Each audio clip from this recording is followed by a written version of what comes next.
A candidate who was running for a seat on the Duval County School Board has withdrawn from the race after allegations surfaced he sent inappropriate text messages to a 16-year-old former student.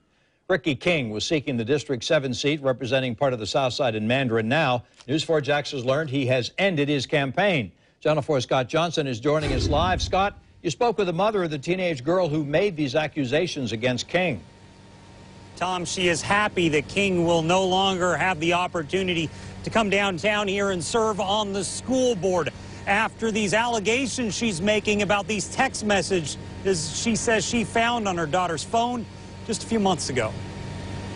Ricky King was running for the school board's District 7 seat, but News 4 Jax learned late today that he ended his campaign. The decision comes months after police investigated a mother's claims that he sent inappropriate text messages to a former student while he was a teacher at San Jose Prep. She says she was notified by the principal that the text came from King. Police took a report, but ultimately determined a crime had not been committed. He was running for school board until this. He was. I didn't find that out until probably a month and a half ago. But obviously the last thing that he needs to be is any place where small children are. So I was extremely happy to find out today that he had dropped out of the race for school board. I spoke with a mother who asked to not be identified. She says she first learned of these messages from the principal, who said they came from the teacher who no longer worked at the school.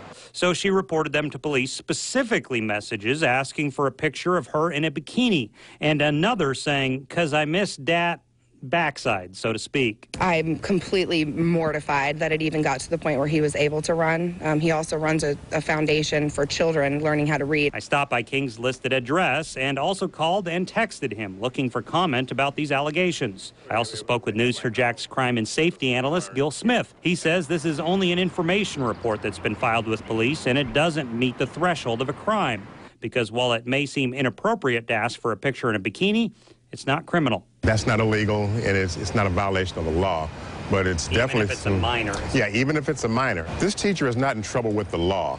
He didn't break any laws because he didn't try to coerce this young lady into any type of sexual activity or make any threats to her to have sex with her or even ask her for any type of sexual favors. And I did reach out to King tonight. So far, I have not received a call back. But he is quoted in the Florida Times-Union as saying these allegations are not true. We're live downtown at School District Headquarters. Scott Johnson, Channel 4, the local station.